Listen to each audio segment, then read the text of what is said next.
So I'm gonna go ahead and get started. Oh, I love to see everybody's names in the chat. I love to see where everybody is coming from. I know that this is a different host, so this is our first COP without Olivia. So bear with us. Um, we're making up for it. But if anybody wanted to know, Olivia is loving her new position and she's having a great time. So we'll start with some updates and announcements as always.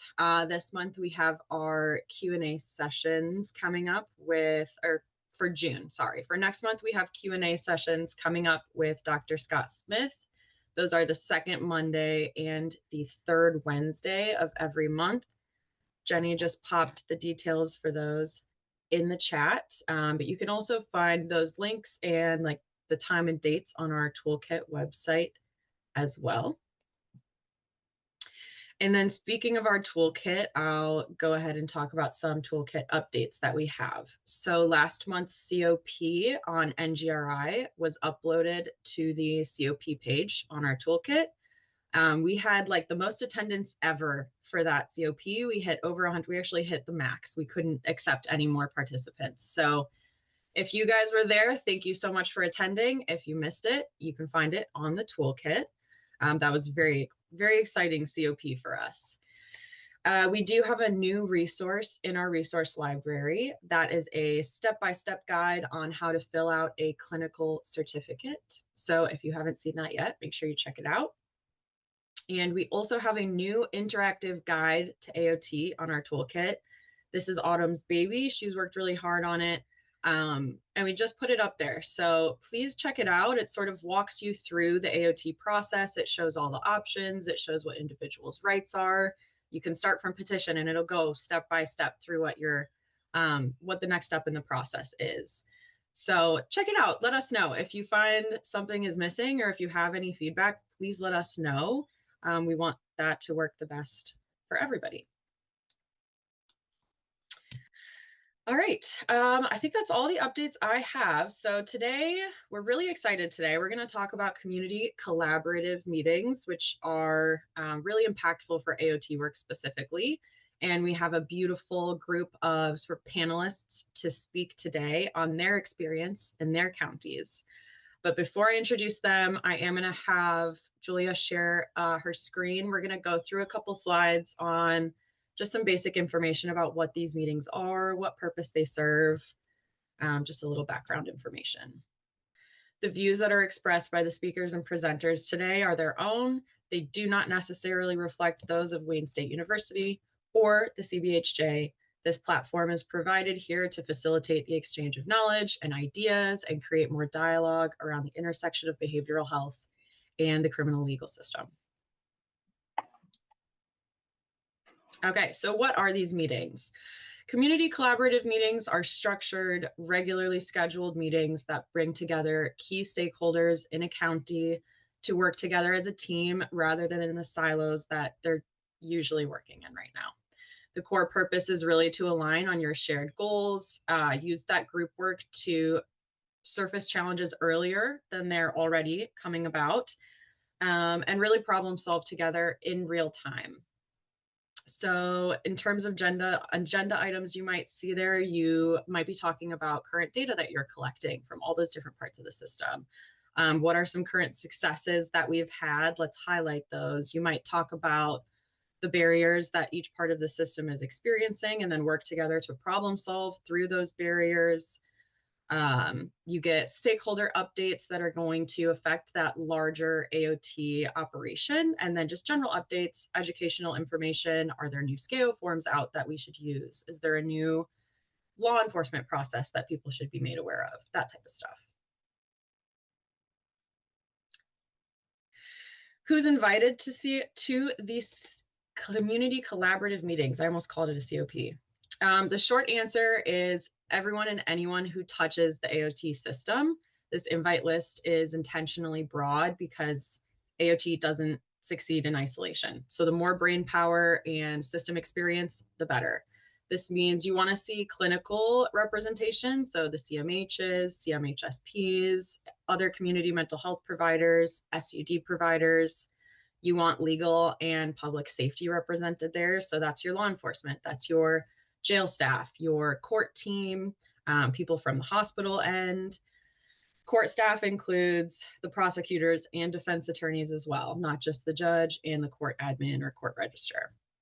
And then consider other community agencies and people working in the community. Like, think about the homeless shelter staff, because housing instability is a cause and a consequence of SMI. So that's really important representation to have. Really, just if the agency has regular contact with people on AOT orders, they probably belong at the table. So more voices could be fewer gaps, and that's great. How do we get these scheduled? This really is a decision that the group should be making together. Consider all the different factors that are specific to your county. Is in person going to work better to get everybody at the table than virtual, or is virtual more accessible for everybody in the group? The frequency probably is going to depend on the size of your county, the population, the volume of AOT cases that you have, and what stage you're at in this process. So monthly might be better for a more established and active program. Quarterly might be better for earlier stage or smaller counties. That's a conversation to have. But an important point is that somebody needs to own the meeting. That can be the CMH or the court or another stakeholder, whoever it is. If there's no committed host, these meetings tend to kind of drift out to sea. So it's good to have that established. And overall, just be flexible, come up with a structure that fits your county and your people and your goals, but be willing to adjust it because changes are probably going to happen. And lastly, what's the benefit here? You're going to build shared knowledge across the community stakeholders and partners. When all of these people understand each other, what they're doing, and why, your decisions are probably going to improve and your processes become more streamlined. It's going to help strengthen relationships and trust across the systems that are, again, often siloed and might have had rocky relationships in the past. So this is a great opportunity to improve those. It's going to move towards more active collaboration rather than just reporting your updates, and help, again, deepen that understanding across the systems. For example, if a law enforcement officer understands the mental health system, they're going to respond differently, and vice versa for CMH understanding law enforcement. So we'll jump into our panel discussion. I'm going to first introduce our panelists. First, we have Jill Schultz, who is the AOT coordinator from Bay Aranac Behavioral Health. And we also have Officer Paul Jezowski, who is a public safety officer from Bay City. We have Melisa, I think she joined the call. Melisa, I'm hoping Melissa's iPhone is Melisa Tasker. That is the program admin from Washtenaw County CMH. We have Shannon Diebel, I'm sorry if I mispronounced that. She's the acute care coordinator from Tuscola Behavioral Health Systems. And we have Christy Granger, our court and community liaison coordinator from CEI CMH. So we've got representation from big and small counties. These people all have experience getting community meetings set up. So we get to kind of pull from their expertise. I will first ask each of you to sort of explain what your community collaborative meetings look like in your county, how often they're happening, and some basic information about how that looks for you. And I'll go in the same order. I'll start with Jill, if we can. Hi, good morning. Thank you. I just got home, so perfect. So we started our collaborative meetings about 2 years ago. And when we had them monthly. Our buy-in at first was really small. And then as people started to communicate and as we started to build the relationships, more people came. And then as our relationships grew in the last probably 4 months, we've switched to quarterly meetings. However, we do have them as needed. We just had a situation between law enforcement and our ER 2 weeks ago. So I scheduled a meeting and everybody came and we did it then. So we're right now quarterly and as needed. Okay, great. I realized that Officer Jezowski is probably in those same meetings because y'all are from the same county. So is there anything that you wanted to add to that? I think Jill is the perfect person to answer that. Okay, heard. I will go over to, yes, I was right. Hi, Melissa. I'll ask you to answer that same question.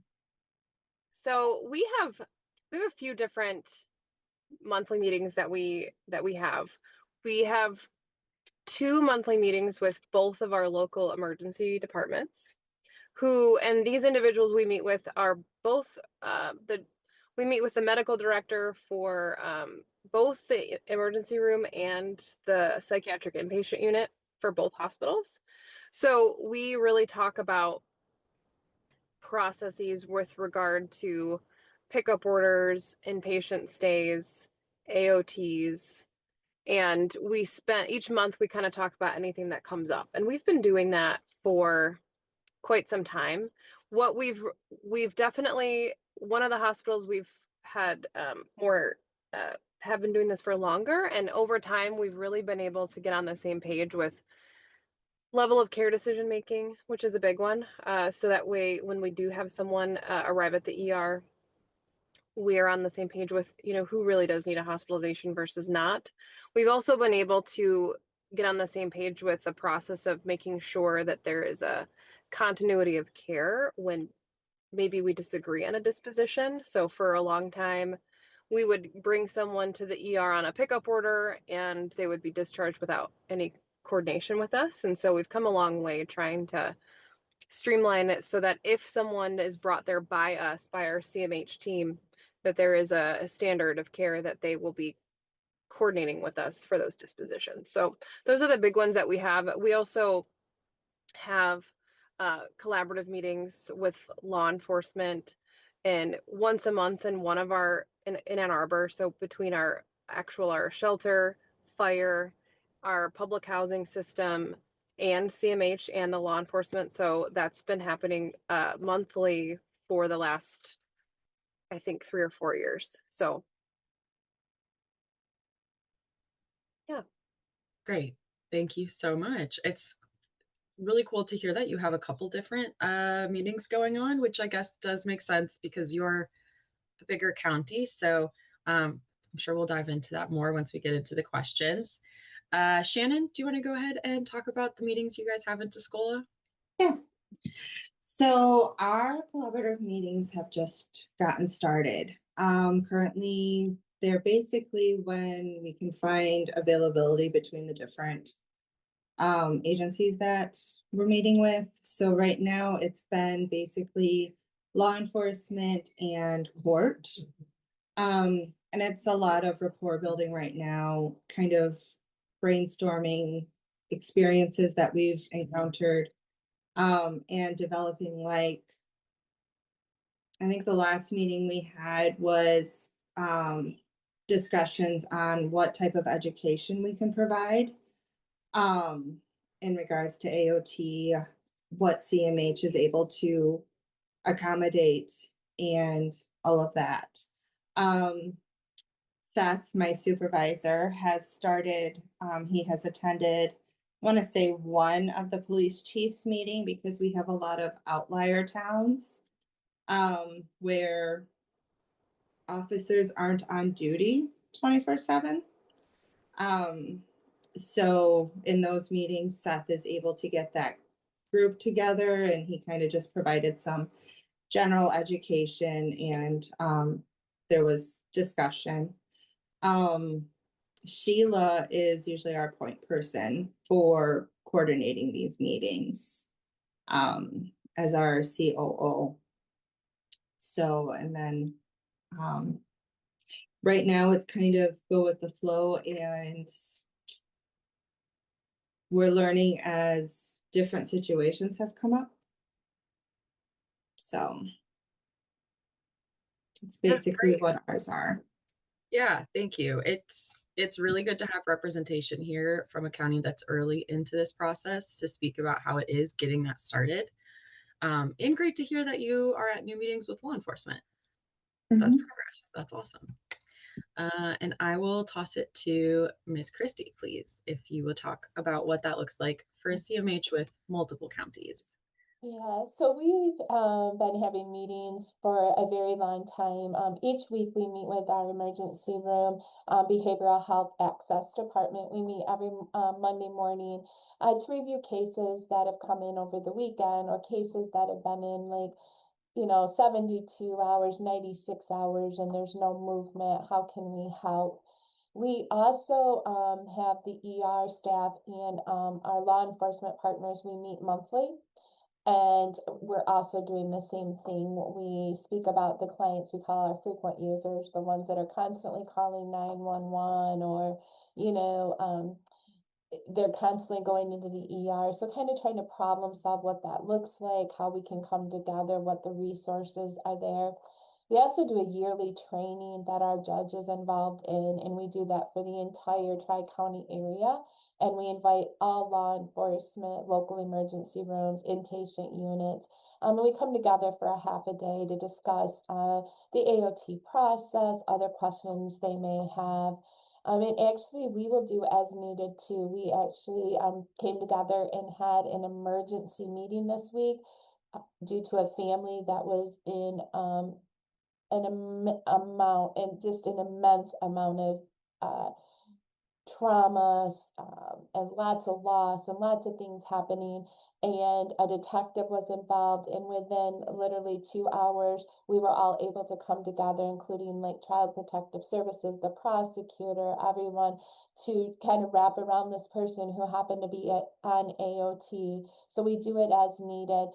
I think what makes us a little bit different here, and which we found is helpful, is each organization has appointed a liaison. So you're not calling around trying to figure out, well, if this happens, who do I call? And then we play phone tag. It's literally, we know who the liaison is. They're the point person, and they get the people to the table.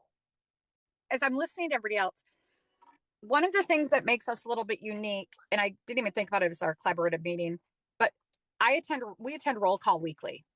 So we meet with law enforcement every single week to make sure that we are in collaboration on a very regular schedule. We call as needed. So by law enforcement allowing us to the table has been a huge success for our communities.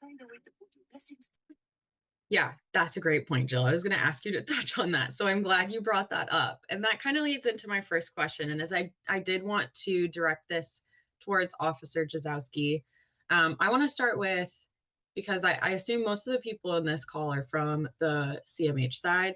I want to hear from your experience as a law enforcement officer.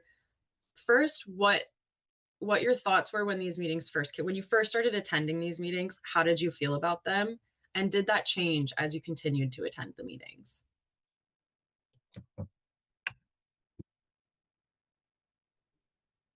All right.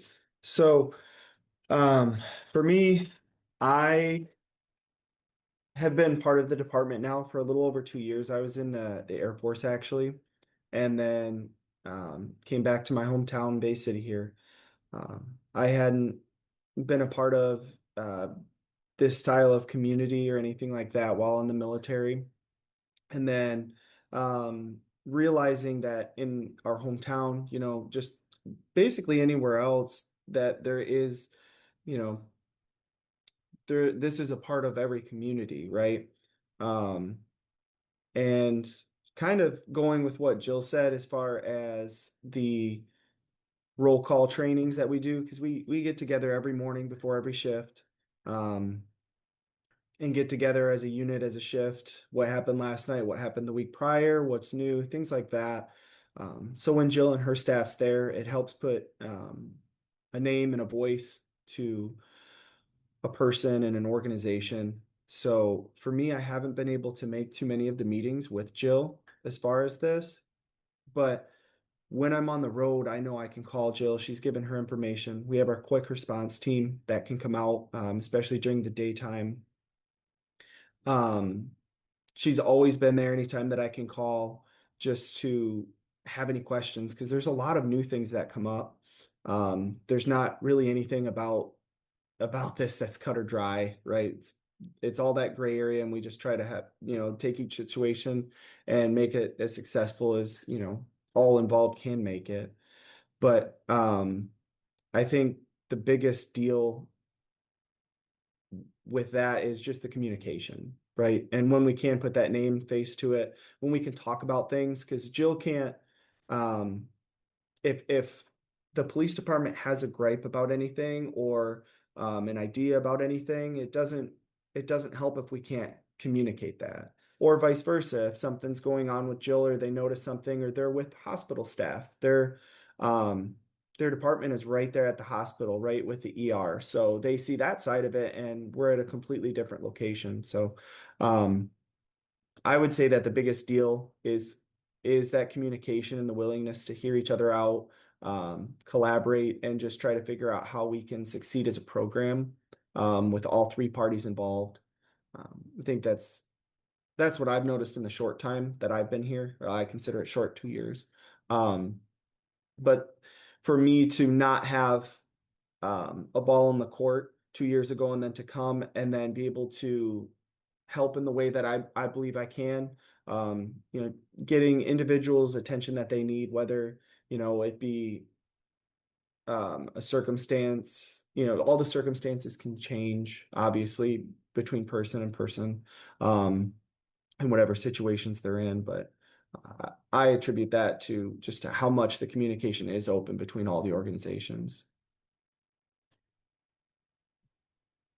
Yeah, thank you. That's fantastic. It really, from hearing you guys speak and hearing about these meetings in general, it sounds like one of the biggest benefit of these meetings isn't always what happens during the actual meeting, but what's built during that, so that there's more collaboration throughout the week in your daily schedule, like knowing you can call your emergency team to talk through an issue, or knowing that you can call Jill when you're out on the road. You've got a solid contact there. So I think that's an important point to make about the benefit that they serve. I would love to know from anyone, feel free to speak up. And for everybody here, please feel free to put your questions in the chat. How did you come to decide whether your meetings would be in person or virtual?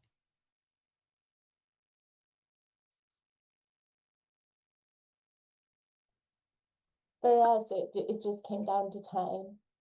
We knew that if we continued with virtual, we would get better attendance, and that people could do it from anywhere. So that really was, we wanted as many people to be involved in so that's how we made our decision. And for us in Bay and Aranac, we have both virtual or in person. We allow both, and it's exactly for time, looking at who's got that availability. So we have both available for whatever they choose to do. For us in Washtenaw, we started a lot of these meetings pre-COVID, and those were held face-to-face. And now they're just virtual because of time. It just saves everybody time, because especially if we need to have an emergent meeting, we can have one quickly. But I do think, for the first meeting, if we've never met each other, I think we've tried to do at least the first meeting in person, and then the rest virtual. For us in Tuscola, currently we're doing in person, just so that we can do that rapport building, putting a face to the name, and that direct, interaction. So there is discussion like regarding the trainings, because of the different shifts of the officers and the availability, offering like recorded trainings that count towards their what do you call it? Not their licensure, but certification. I'm not law enforcement, so I don't know their full stuff. So just to make it available to anybody. Hello, this is Nancy from Saginaw CMH. Hi, Nancy. Hello. So we started a number of years ago attending the roll call for the different police jurisdictions. We have 17 police jurisdictions in Saginaw. And so over the years, we've developed a lot of policies, procedures. And this year we actually formalized with an MOU with the 17 police departments, our courts, with the emergency room, and we call it our guide to behavioral health, first responders guide to behavioral health. And so although we've had this communication where the officers called us, we called them, had meetings, had interdisciplinary meetings, attended roll call, did training, we actually this year formalized it and have a written MOU and had a signing where the judges and the police chiefs and everybody came forward. And it makes it really important for us because of any concerns about confidentiality or sharing information. So we've actually now formalized our process. Yeah, thank you. That's really fantastic to hear. And I think a great lead into it, a lot of people struggle to get stakeholders to the table. So it's fantastic you were able to do that. Do any of our panelists, do you have something similar? Do you have MOUs set up with other parts of the system? We have an MOU with our police in Bay and Aranac. We have MOU with our police departments. We are in the process of putting together MOUs for some of our other community stakeholders, courts, shelters, those things. So we are in the process of getting those actually written right now with the help of Wayne State, of course. Gotta throw out the shout out to you guys for your help. Happy to help. Yeah, Christy. We don't have any. Okay. I know there's been discussion about that, especially as now with the police department is we have an embedded therapist in our 911 center and so forth. So I see that coming in the very near future. Hi, I'm sorry, I'm Brashawn Kirkland here at Highgate Health. I wanted to say that we do have MOUs. We have 5 embedded clinicians in 9 police departments in Outer Wayne, Michigan. So we're also getting ready to expand. We have a program we're trying to launch where we can assist 42 municipalities in Wayne County with after-hour services for crisis runs. Wow, that is fantastic. That is a lot of ground to cover, but that is amazing to hear. And great that you have the MOUs. I think it's just like a extra accountability piece that sometimes really makes a difference. We have MOUs with the court currently and are working towards PD in jail. Our relationship within the past year has really grown with both of those agencies. And so hopefully our plan is to bring them to the table, jail staff and all that too. We have in Washtenaw, we have MOUs, lots of different ones, but did someone get one MOU signed with all of the municipalities on the same one? Yes, Saginaw. We started out, we have our ambulance service, our community paramedics, our jail, our inpatient unit, community emergency rooms, the CMH, the courts, the family court, the probate court. And we divided our guide into sections, some to do with the court, some to do with medical, and then did a MOU with everybody across the board and had an actual signing. So we have everybody on the same MOU. Is it around AOT specifically? Or it's like overall coordination just for CMH, like for everything? Overall coordination, however, for behavioral emergencies. And then we took a separate section about the court process, the police pickups, the execution for transport, all of that. Then I had Christina Morgan at the state court administrator go over all the part on the court for me so that we knew all of that was following a standardized procedure.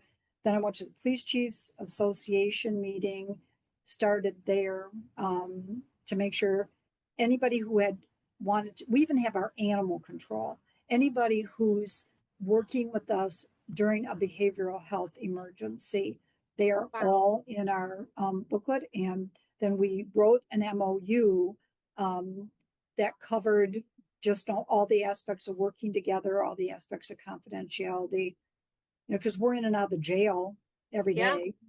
Yeah.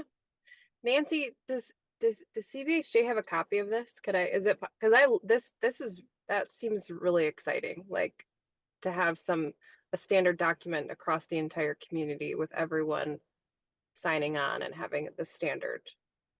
So Makes me about excited about it. 3 weeks ago, we finished everything. It's now gone to the publisher because we've had it online on our website as on a resource guide. But now that we have rewritten it with the signed MOU, we're publishing hard copies as well as it will be on our website. So right now, if you go to our website, it's the old one. It's the previous one. It's called the First Responders Guide to Behavioral Health Emergencies. Been completely rewritten and upgraded now. So as soon as it comes back from the publisher and I have the hard copies, it'll go on the website as well. So I'm happy to share that with the group when that happens, because it is it's evolved over many years, and we feel this is like, you know, state of the art now. Yeah, that's amazing. Thank you. Yeah, that's fantastic. I can confirm our internal team is in our Teams chat right now, like, oh my God, that's amazing. How did we know about this? So thank you so much, Nancy. We will probably be reaching out to you for some more information on that too, because that's really cool to hear.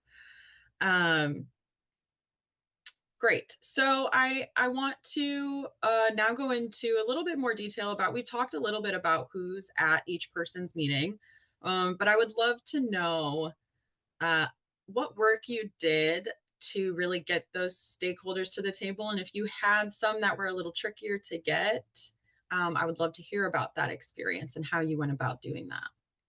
So this is Jill from Van Ernick. Our hardest buy-in was law enforcement, not gonna lie. And I basically just kept showing up. And I didn't take it personally. And probably 4th or 5th meeting, I finally said one of the officers, I said, I'm not going anywhere. You can either work with me on this and we can figure it out together, or you can continue to be an ass and we'll not work. And he was actually one of the first road officers that allowed me or asked me to go in his car with him. So it's just really understanding that you have to build that relationship for anything to happen. And I also, every time I went to the law enforcement table, I said, I'm not here to change you. I'm here to learn what you do and how to make things work. And have been doing this for a couple of years. Law enforcement tells me people who've come in before have tried to change them, change their process, change their thought. We come from 2 very different backgrounds with a premise of how and why we are doing what we do. And having a respect and an understanding of that is key to our success. Do I agree with everything that law enforcement does? Absolutely not. And does law enforcement agree with what social workers do? Absolutely not. But being able to communicate and understand why we do what we do makes it successful. So that's in our experience. And then opening it up, when other community members saw that we were working with law enforcement, they naturally started to flow in.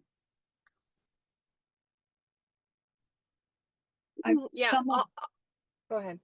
Someone mentioned this earlier, but the MCOLs, which is their certification, like we get CEUs for our license. So what we did is when we were doing the trainings, got them MCOLs approved, which gives them a motivator to come, because they now have to have so many hours in the mental health side to actually keep their MCOL certification.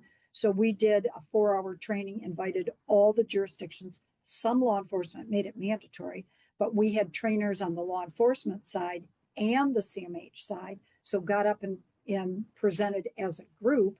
And then, we even had people from our Warrior Project, our Veteran Navigator, and we were able to give the MCOLs, which was a big motivator for them to come to the training as well. Thank you, Nancy. That's actually what I was talking about, trying to. MCOLs. This is all newish to me, working with them. So that's what our marketing director is working towards, is trainings where they can continue with that MCOLs to meet their requirements. So that's where direction we're trying to work towards, to get more involved. And one other really valuable part for us was the victim services. So our city police department has a victim services department. Once we got that MOU, every single interaction that law enforcement has with someone that they believe should be connected to mental health, the next morning I get all those emailed to me. I can sort them, then see who's already in mental health services and who should be connected to mental health services. So working with the victim services part of the police department is really beneficial as well. Wow. That's great. I think all of our community meetings they jump-started because of a tough situation. I can like bring it all back, right? So we have in Ann Arbor, we have a larger community meeting because our public housing partners were getting really frustrated with the amount of police presence sometimes in their buildings and wanted to understand why. And so we have a lot of overlap. So we developed this meeting so that we could basically ask law enforcement, what is the process? Was this a typical process? Explain to us why it had to happen this way, just so that we could have an understanding, like this is why they had to come, and this is why they did what they did, and this is what they were doing. And then police could bring to us, our group, we keep, responding to the same individual, and we just wanted to let everybody know. And so that way we could take those back to our agencies and say, this is what, we need to do. And so it usually gets sparked by just frustrating processes, and then wanting to change those and just inviting people to the table. So that's why we have like multiple different collaboration meetings throughout the month with different organizations. Like we've had meetings with PACE, and we've had, we have meetings with some of our jurisdictions, but most of them that we have are with our emergency rooms, because frankly we interact with them the most. And law enforcement, we have our biggest relationship is with our sheriff's office, but we have about 9 or 10 different law enforcement jurisdictions that are a lot smaller. So that's a little bit more tricky, but.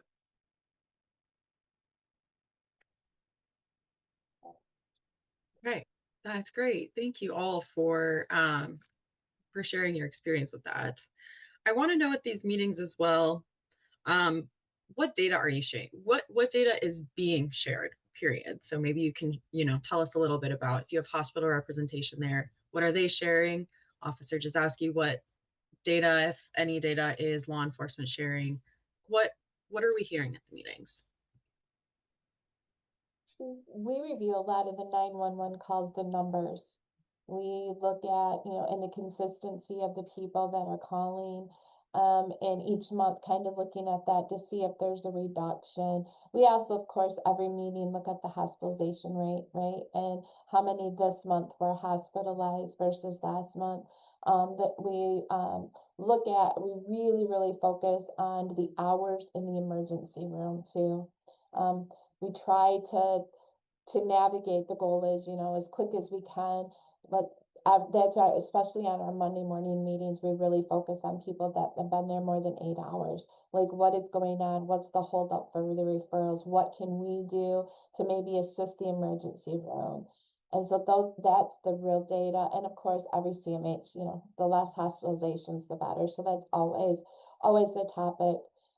We track on our team, though. The data we focus on is how many PRTs have been initiated, how many ONCs, how many demands that we're using or initiating. And we send that out actually to our ERs in our police department each week. We're sending out the list of ONCs and demands, people that we're still trying to engage in treatment. So we're having that communication as well, and hoping that the numbers go down each time.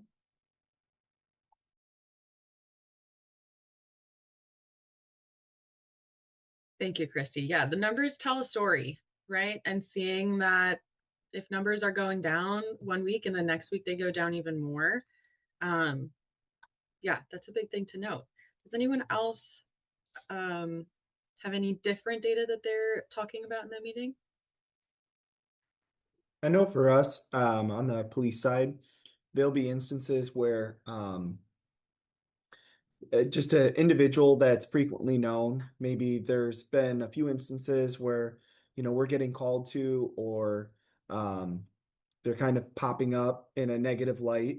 I know we can talk with our staff here. A lot of times it is Jill or, anybody directly under her, and we can ask them or let them know, there may not be anything criminally related or anything like that, but this is kind of what we're seeing while we're out there in the public, or what other people have told us. So that's something that we can, like, kind of the being out on the street, relay to them and just kind of give them possibly a heads up before anything, more major happens, or they do get themselves into trouble or whatnot. So her coming weekly too helps out because, our shifts rotate back and forth. What I see may not be what another officer sees. And that being part of the roll call, the timing of that is really beneficial as well.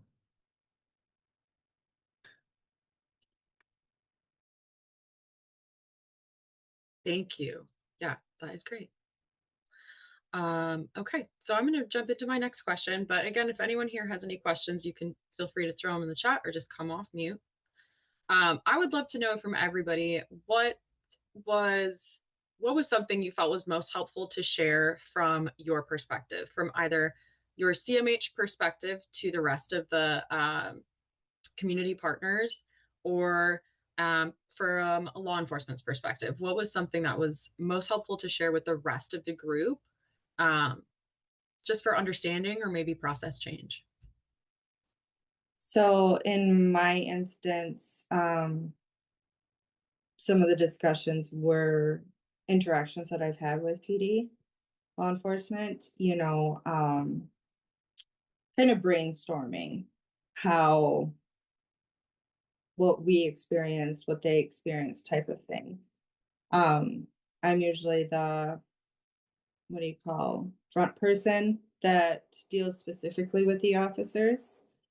And the interactions that I've had lately, along with jail too, has been very positive and very collaborative, working directly with the officers during different situations.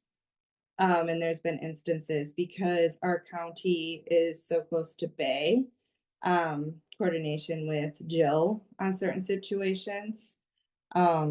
There's talk about bringing in possibly Bay PD and Jill, because sometimes our judge likes to use McLaren Bay as the hospital of choice regarding pickup orders. So a lot of times if somebody's going that way, I reach out to Bay, like, hey, heads up, this is what's going on, for further collaboration.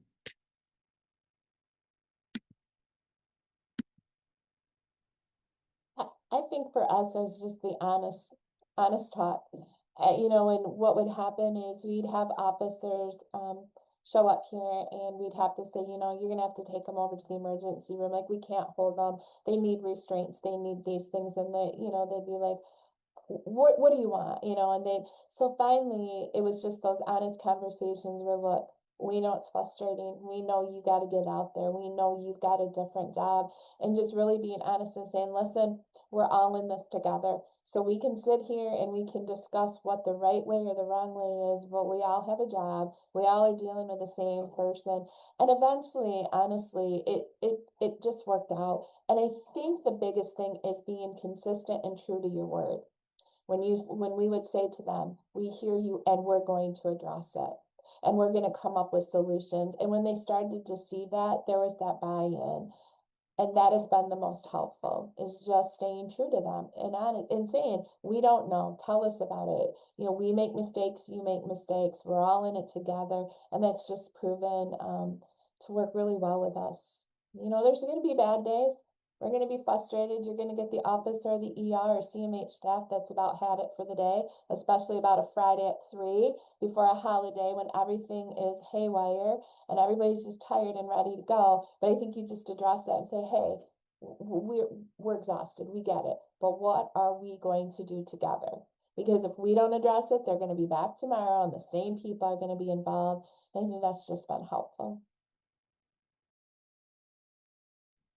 It's absolutely just the honesty and saying when you don't know. That has been, I think, our biggest success, and saying I don't know, or you know what are we going to do? And 100%, you couldn't have said it better than what you did. Yeah, I think the biggest barrier sometimes to collaboration is just assumptions of what other agencies' role is, right? So I found it really helpful just to be honest about what the scope of our practice is and all the things that we can do, and then also being open to understanding those same standards for other agencies that we work in, and then respecting that, right? Like this is the confines of what law enforcement is able to do here. This is what our scope of practice is, and that's led to a lot of good understanding and a lot more respect than just kind of making assumptions, without really talking to someone. So that's really, I think, been our best approach. The only thing, one other thing that, and Melissa, you're like spot on when you said that approach, and that got me thinking. The other part is when I attend roll call, it's at 6 a.m. and 6 p.m. So we're having that flexibility to meet their schedules. We're not expecting everybody to meet our schedules. So that honesty, that flexibility, which also plays in because law enforcement has flexibility for us now if we need something and they're willing to work. So it's that give and take, that honesty and truth behind what we're saying.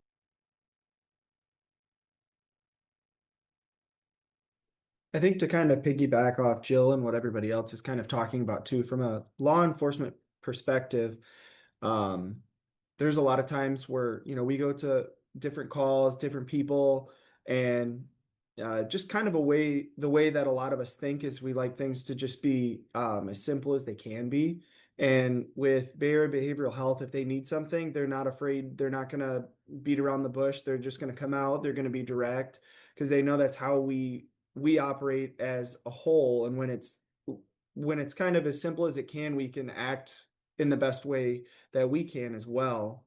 And when we ask a question, it's there is a lot of times where there is an answer, right? If they can give it, there's not a whole lot. There's nothing there where, there's not much to hide or anything like that, but just everything's more transparent.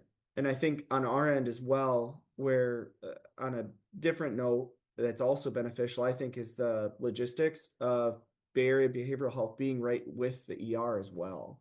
So when we go and we have different instances, all three players in the party are there. The ER staff, medical staff, BABH is already there, and I'm there. So if there's questions, it's just, a couple doors down the hallway, or if we bring an individual in on a pickup, we can go and talk with the staff right face to face instead of there being a paper trail, email, or phone calls, anything like that.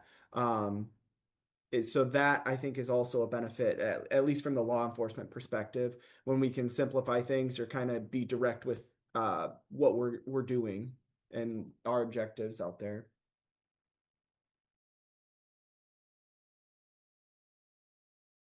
Yeah, thank you for sharing experience from the law enforcement end. I think that's really beneficial for us all to hear.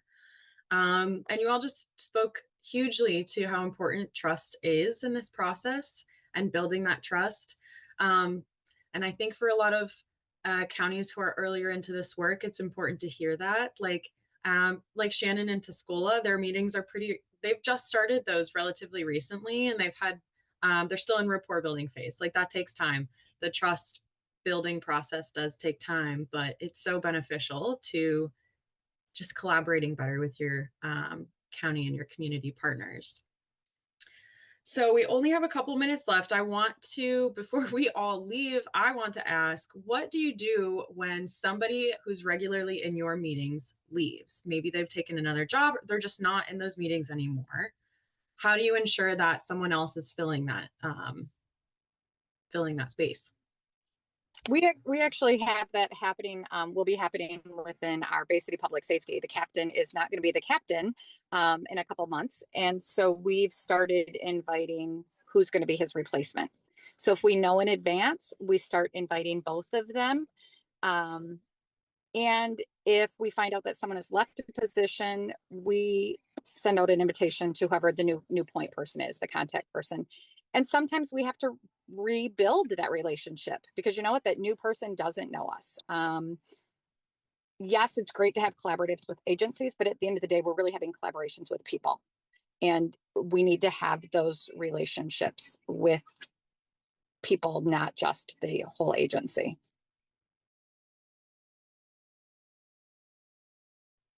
We have the same process. We would just invite, if we know that someone else is coming in, we would invite them as well, or make sure that if they don't have that replacement, like the supervisor, the person, in charge of that unit is aware of these meetings, and maybe they're able to sit in, or they make sure that it's part of the process and the workflow for them.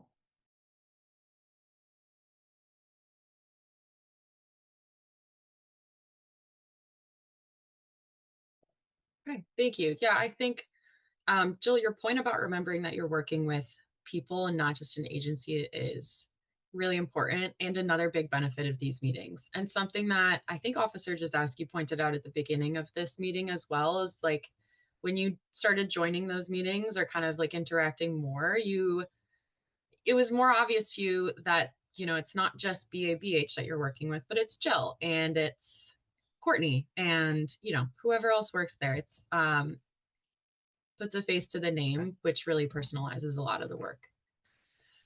Okay. With that, I want to open it up one more time to anyone else in the call who might have a question.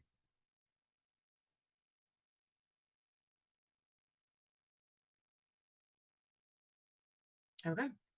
Well, these are recorded, as always. So this will be uploaded on our toolkit in the upcoming weeks, and we'll let you know when that happens. But to our panelists, thank you so much for coming today, for sharing your experience. I think these meetings are so impactful for AOT work and really important for people to hear, especially folks on this call who are in earlier stages of the programs. A little bit of hope, like collaboration can get better and it can get easier, but it does take some upfront work. So just a reminder, we have those Q&As coming up in June with Dr. Smith. Those are in the chat. The second Monday, June 8th, and third Wednesday, June 17th. Yeah, I hope everybody here has a lovely Memorial Day long weekend. We might not get some sun, but hopefully we get some rest. If you have any questions for us in the meantime, please don't hesitate to reach out. It is cbhjaot@wayne.edu. And we'll see you next month. Thank you, everybody.